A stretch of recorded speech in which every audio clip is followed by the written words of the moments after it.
नमस्कार,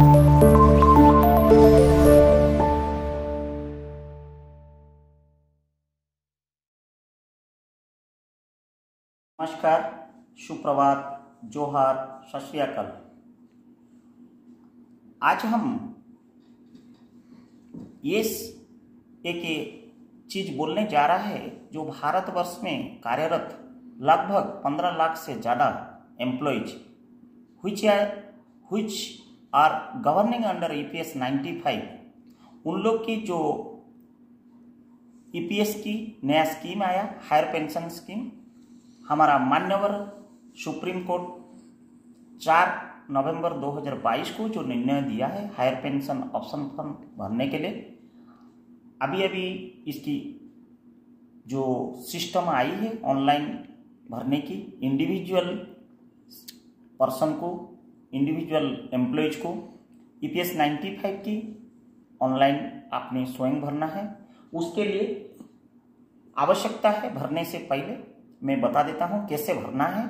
किसी के ऊपर डिपेंड नहीं करना है, स्वयं जानो और दूसरों को मदद करो, ये मेरी सुझाव है।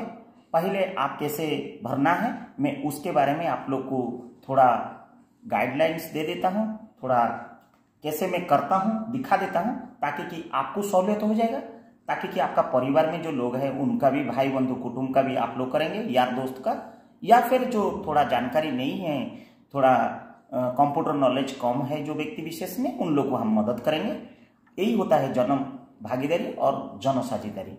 हमारा प्रिय प्रधानमंत्री जी की जो नारा है, चलो मिल बांट के काम करेंगे, उसकी स्वार्थ के लिए ज्ञान को हम बढ़ोतरी देंगे। आइए हम कैसे करते हैं। उससे पहले आप EPS ऑनलाइन करने से पहले 4 डॉक्यूमेंट स्वयं आप पास में रखिए।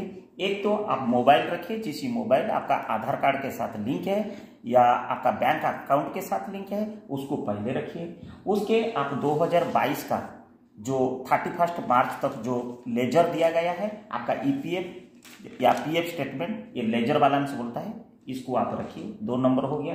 तीसरी आपकी UN नंबर अगर कहीं नहीं मिलता है, आपकी याद नहीं है, तो आपका पे स्लिप में जो आप कंपनी में या जो फार्म में या गवर्नमेंट सेक्टर में या मल्टीनेशनल कंपनी में या भारत का किसी जो राज्य में 28 राज्य 9 केंद्र शासित अंचल में कहीं पे भी प्रत्यक्ष परोक्ष रूप में आप नौकरी करते हैं, ऑटोनोमस इंस्टीट्यूशन हो या प्राइवेट इंस्टीट्यूशन हो, गवर्नमेंट हो, सेमी गवर्नमेंट हो या फिर कोई एकेडमिक इंस्टीट्यूशन हो, इससे कुछ प्रॉब्लम्स नहीं है। आप जहां आपका PF कटिंग हो रहा है, EPF कटिंग हो रहा है, उसका डॉक्यूमेंट के लिए एक पे स्लिप, जिसके ऊपर में आपकी पेंशन का नंबर रहता है, PF अकाउंट नंबर रहता है और आपकी UN नंबर भी रहता है, और कहीं कहीं बैंक का लास्ट 4 डिजिट भी रिफ्लेक्ट करता है। आइए मैं वो डॉक्यूमेंट यहाँ पे रखा।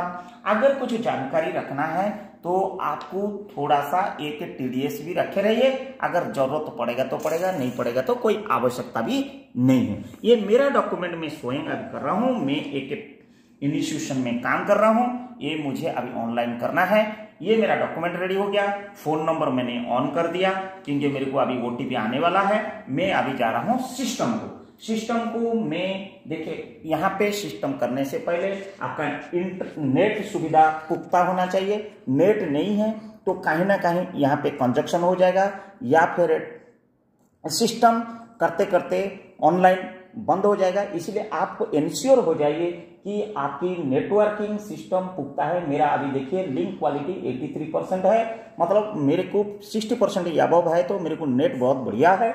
चलिए मैं अभी जाता हूँ, अभी गूगल क्रोम को जाता हूँ। देखिए मेरा क्रॉसर गूगल क्रोम में जो पोर्टल मैंने डालने जा रहा हूँ, ये पोर्टल को हम आपको जाएंगे।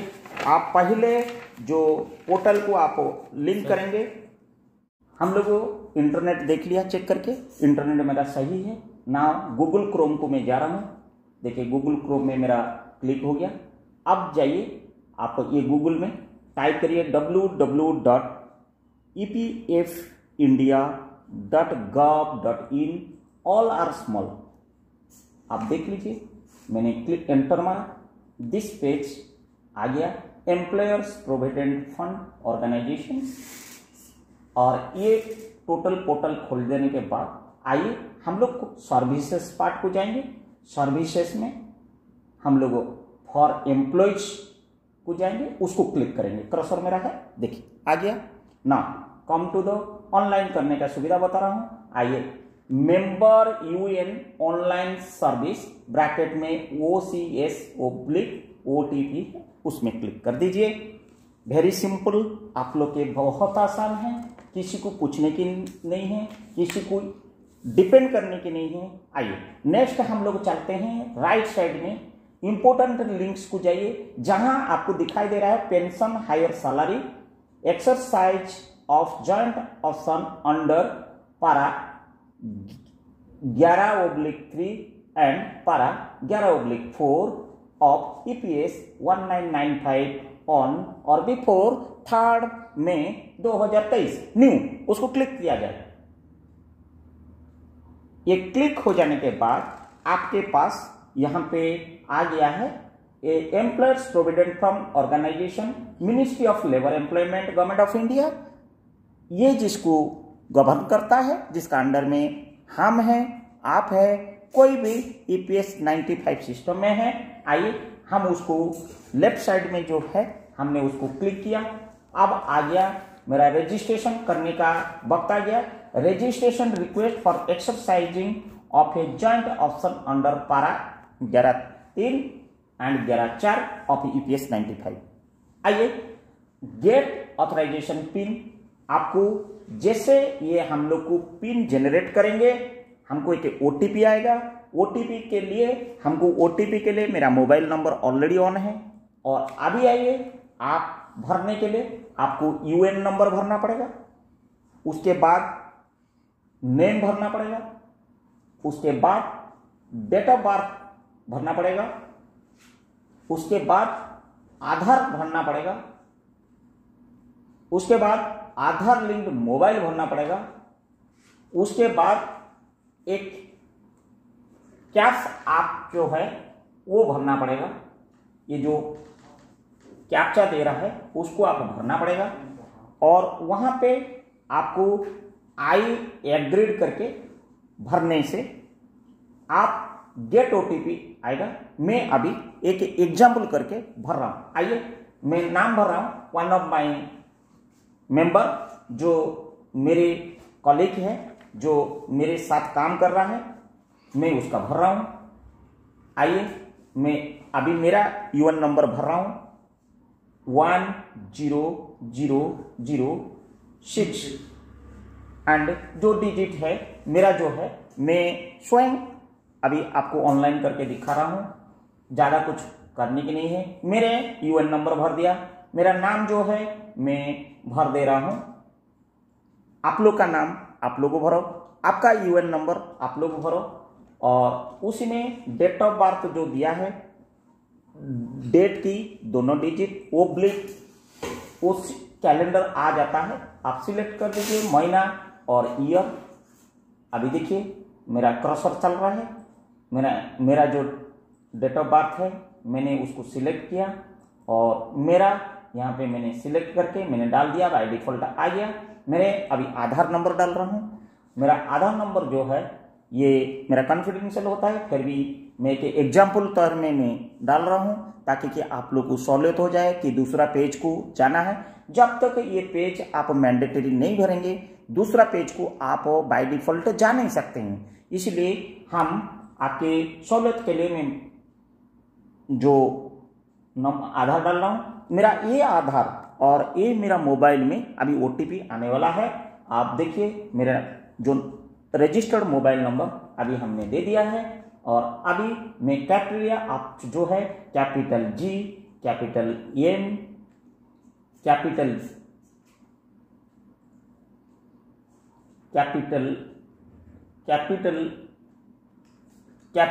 G, capital M and small d and then 2 and then small r.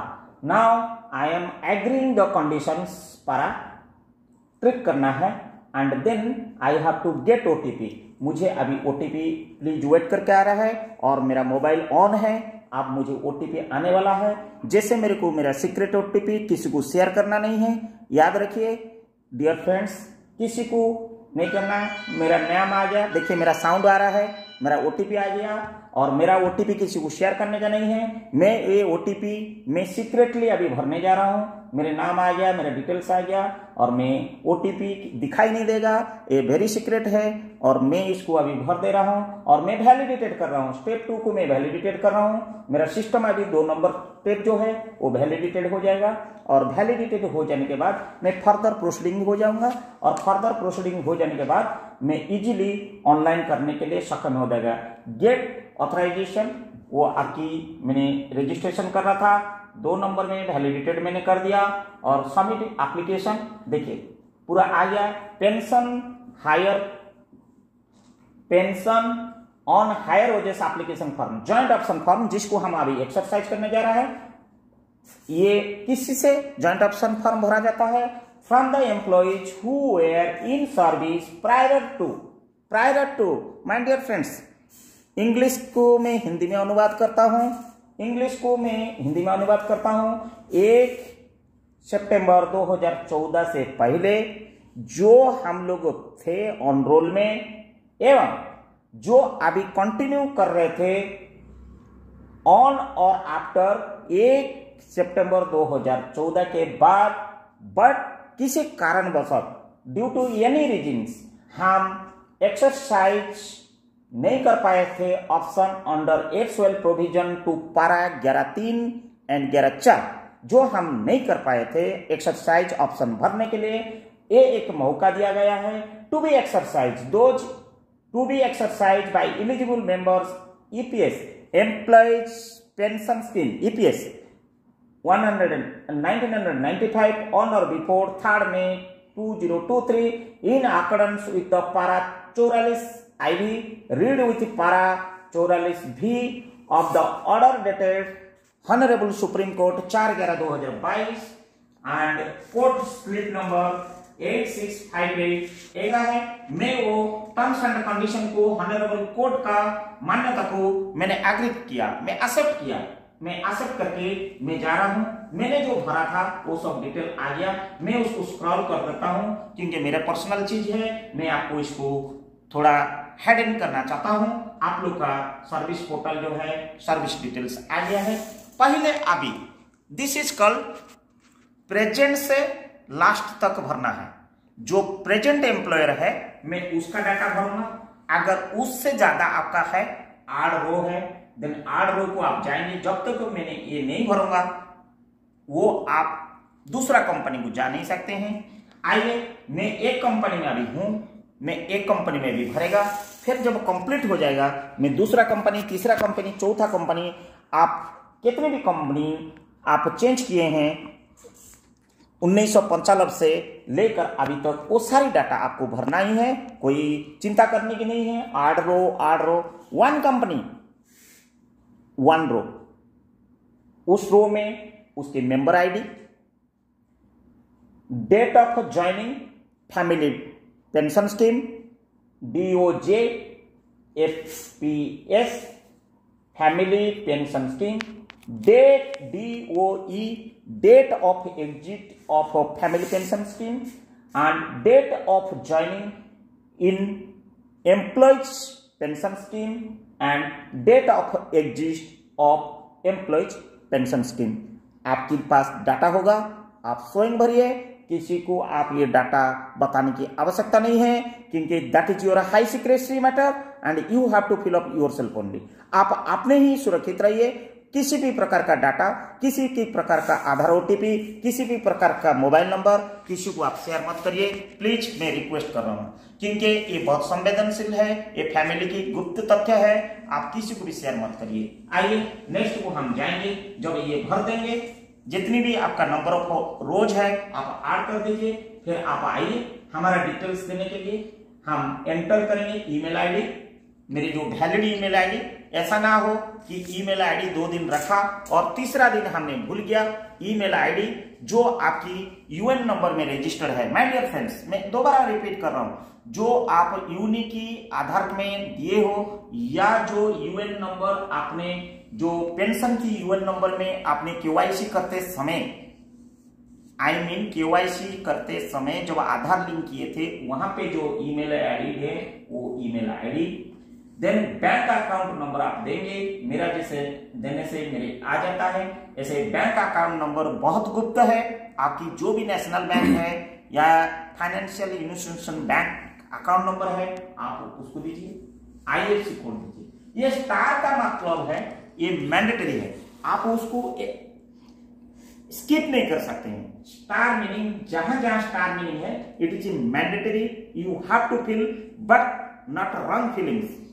One wrong feeling cannot be editable after submission of the application form. My dear friends, मैं नहीं बोल रहा हूं, ये सर्कुलर में संपूर्ण रूप में कहा गया है कि once submitted your application is cannot be modified, cannot be editable, cannot be again changeable or interchangeable. My dear friends, take your own time, breathing time, and take your own knowledge of beliefs and the faith of data and informations while you are fulfilling this. मतलब आप जब fill up करने जा रहा है, मैं हिंदी में बोलता हूँ, आप सही सलामत अपना दिमाग को ठंडा दिमाग में आपने अपना नॉलेज हिसाब से आपके डाटा का, आपका जानकारी के अलावा ज्यादा और कोई नहीं जानता है।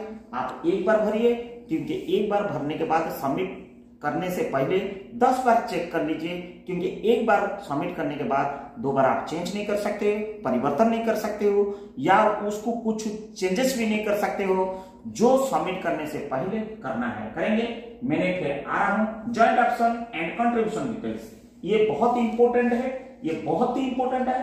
पहला पॉइंट ये 4 है, whether employer's contribution was received on wages exceeding statutory wages ceiling of 5,000 in EPF employees provident fund prior to 1/6/2001 from the day his salary exceeds 5,000। Question mark कर रहा है वो, इसका हिंदी में बोल देता हूं। हिंदी में ये होता है कि कोई व्यक्ति विशेष में, या युवा हो या युवती हो या नारी महिला हो या कोई पुरुष वर्ग का हो, कोई व्यक्ति अगर 1/6/2001 से पहले काम कर रहा था, उसका जो सैलरी 5,000 से ज्यादा था, परंतु वो ज्यादा कंट्रीब्यूशन दे रहा था, उस व्यक्ति बेसिस को ये लागू होता है। अगर आप दे रहे थे आप एस करेंगे। मुझे लगता है कि ऐसा कोई भी व्यक्ति नहीं होगा जो एक्स्ट्रा अमाउंट दे रहा होगा, क्योंकि ये बाय डिफॉल्ट था, इसीलिए आपका अगर दे रहे होंगे एस मारेंगे। अगर एस मारेंगे आप देन वो पूछेगा 26(6) हिसाब से ईपीएफ एम्प्लॉइज प्रोविडेंट स्कीम की तहत में आपके पास जो परमिशन लेटर आया होगा ईपीएफ ऑफिस से, उसको आप अटैच करेगा। यहाँ पे आप पीडीएफ साइज में आप लोड करेंगे, जिसकी साइज 250 के भी होनी चाहिए, उससे ज्यादा होगा तो प्रॉब्लम होगा। अगर आपको मान लीजिए 250 के भी से ज्यादा हो जाता है, तब आप जेपीजी को जाइए और पेंट को जाइए, पेंट में फिर रिड्यूस करिए साइज, फिर कन्वर्ट कर दीजिए। बहुत इजी है, पेंट में जाने से कोई प्रॉब्लम नहीं है। अगर पीडीएफ को रिसाइज करेंगे थोड़ा आपको कठिनाई होगा। अगर मेरा मानना है किसी व्यक्ति का नहीं होगा तो नो करिए, कोई डॉक्यूमेंट की आवश्यकता नहीं है।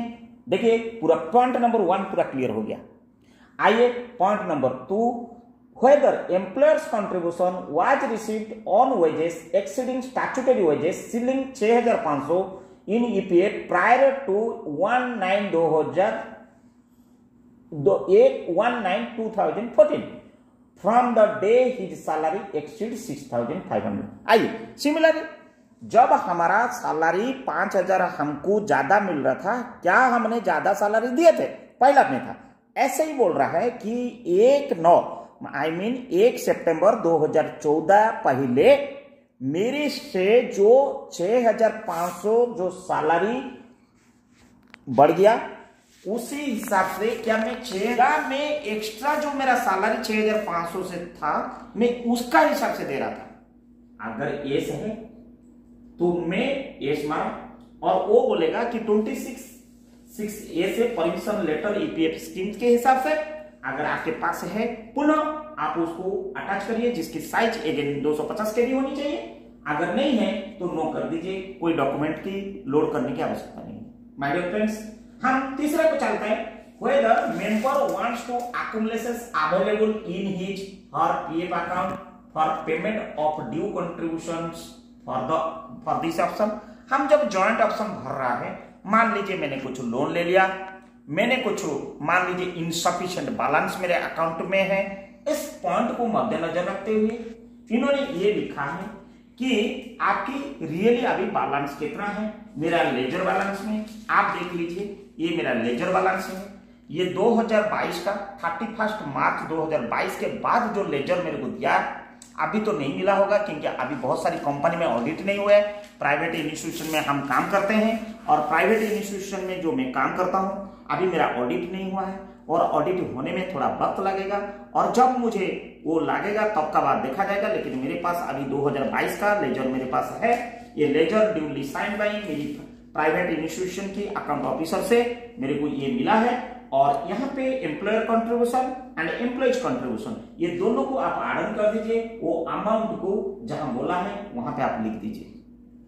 इसका अर्थ ये है कि अगर थोड़ा कम ज्यादा हो जाएगा इसकी चिंता करने की जरूरत नहीं है, क्योंकि हमारा एक लगभग ये दोनों को मिला लीजिए और आज ही वो अमाउंट परिवर्तन हो चुका होगा, चिंता करने की बिल्कुल आवश्यकता नहीं है। लेकिन लगभग अमाउंट उनके पास है। अगर इनसफिशिएंट बैलेंस होता है ईपीएफ ऑफिसर को, अथॉरिटी को, तब उसको जानकारी होगा इसका अकाउंट में इतना है। ये ज्यादा महत्व रखता है जो व्यक्ति रिटायर हो गया है और उन लोग का अकाउंट में नहीं है, तब उन लोग को जीरो करके शो करना पड़ेगा, तो उनको पता चलना पड़ेगा कि ये अकाउंट में नहीं है। उन लोग को बाई वर्चू फिजिकली डिपॉजिट करना पड़ेगा। अगर है तो अभी ऑनरोल एम्प्लॉयर उसको देखभाल करके उनका जो ईपीएफ जो अकाउंट नंबर होता है वो अकाउंट नंबर से ऑटो डिडक्टेड हो जाएगा। नेक्स्ट पॉइंट में आता है whether member is giving undertaking to deposit contribution along with interest due till date payment through his last employer। ये कहता है कि जो ये ऑप्शन आप एक्सरसाइज कर रहे हैं या फिलअप कर रहा है, अगर आपका अकाउंट में जो कुछ लेन देन की जरूरत पड़ेगा, क्या आपने इंटरेस्ट के साथ ड्यू डेट तक आपने 3 मई तक 2023 तक क्या भरने के इच्छुक है?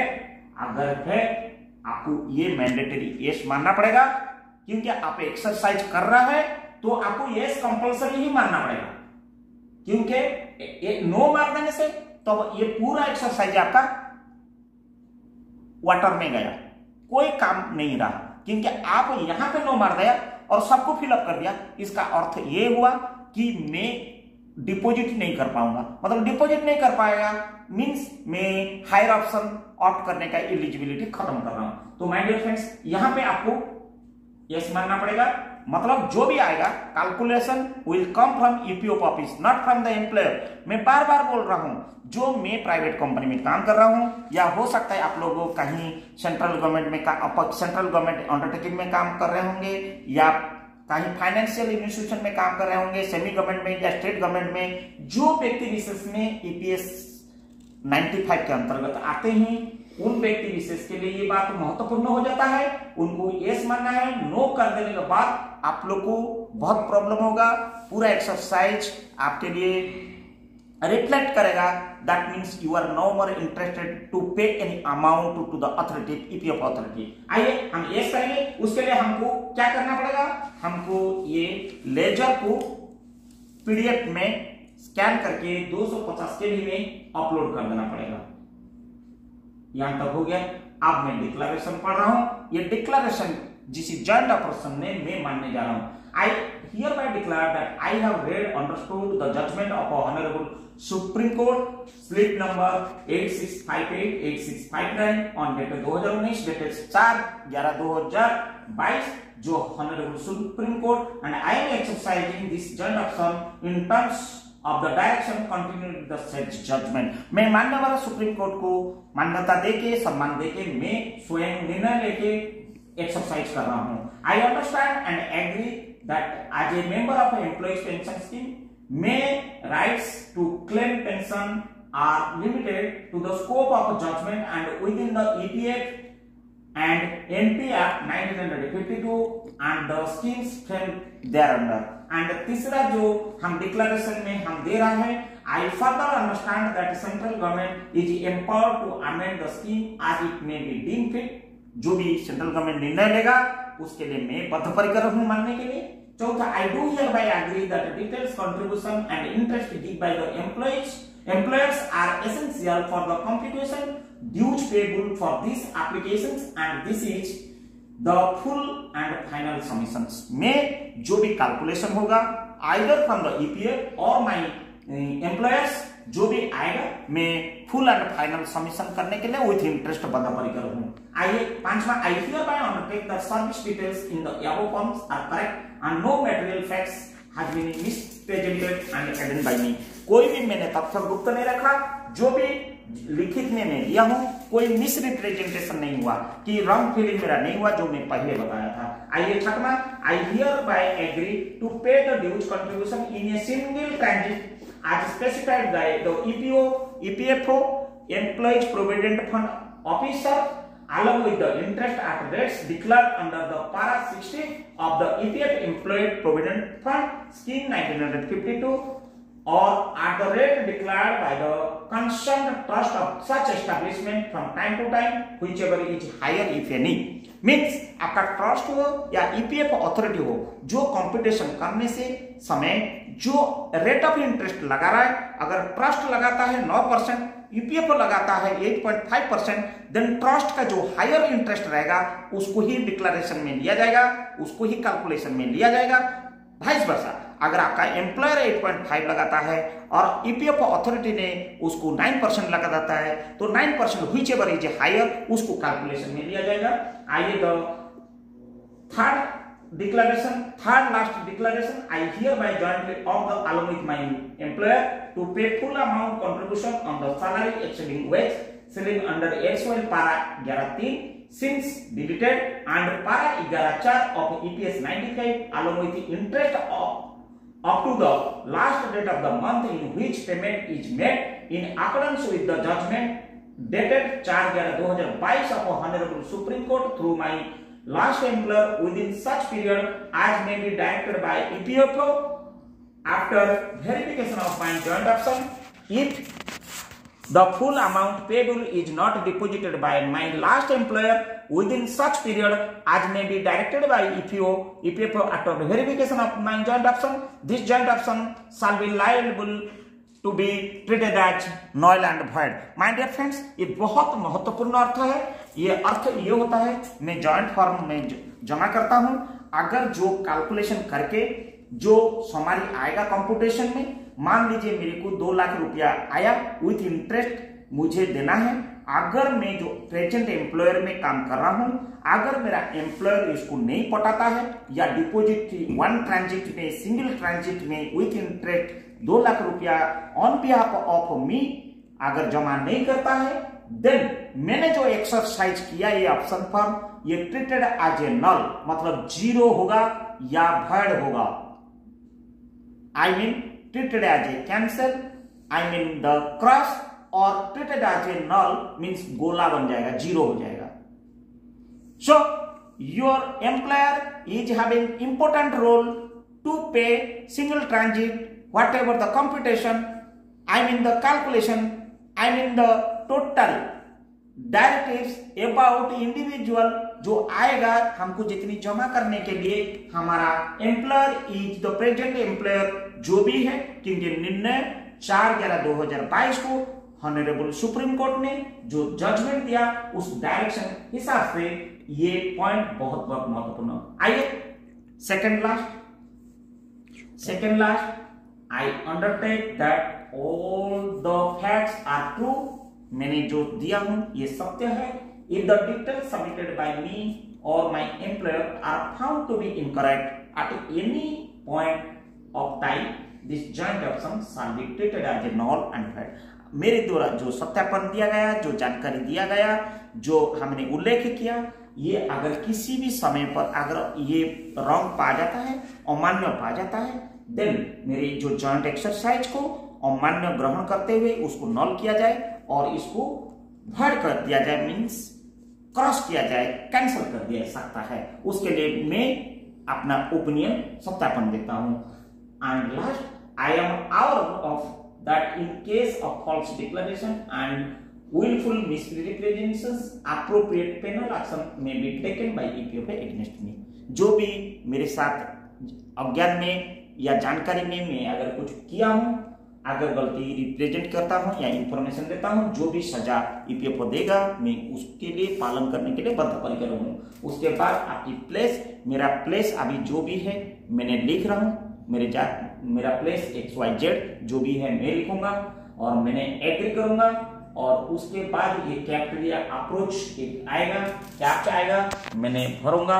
मैंने अगर अभी सेव करके रख देना चाहता हूं, मैं सेव करके रखूंगा, बाद में सबमिट करूंगा। अगर मैं सेव कर दिया, मैं दोबारा कहीं यार दोस्त से पूछने का मौका रहेगा कि देखना भाई जो जानकारी आदमी है, देखना भाई मैं इसको थोड़ा भरा था और ये कहीं गलती तो नजर नहीं आ रहा है, तो आप उसको फिर दिखा सकते हो, चेंज कर सकते हो और आप एडिट कर सकते हो। दोस्त, माय डियर फ्रेंड्स और मेरी बंधुगण जो ये EPS 95 में आते हैं, मैं बार बार रिक्वेस्ट कर रहा हूं, विनम्र कर रहा हूं और कि आप पहले सेव कर लीजिए, बिल्कुल सबमिट मत करिए। सबमिट एक बार कर देने से दोबारा आप एडिट नहीं कर सकते हैं, चेंज नहीं कर सकते हैं, कन्वर्ट नहीं कर सकते हैं। सेव कर दीजिए। सेव करने के बाद आपने फिर कभी भी आपने जाइए, आपका डाटा जैसे मारेंगे ऐसे ही मिलेगा, आपको कुछ करने की जरूरत नहीं है क्योंकि यूएन नंबर यूनिक है और आपको ओटीपी वगैरह लेने की जरूरत नहीं है। एक बार आपका एक्सरसाइज हो गया, देन फाइनली हम कब सबमिट करेंगे? जब पूरा डाटा रेडी हो जाता है, हम जब सबमिट कर देंगे, then once you click the submit button, then acknowledgement number will be generated. Once I submit, जब मैंने पूरा पुख्ता हो गया, एक जानकारी हो गया, मैंने सबमिट एप्लीकेशन कर दिया, एक्नॉलेजमेंट मेरा ईमेल आईडी में आ जाएगा प्लस मेरा ये मोबाइल में आ जाएगा। Then you are done correct, you are a successful candidate being an higher pension exercising options for availing in future your higher pension. Congratulations. Thank you.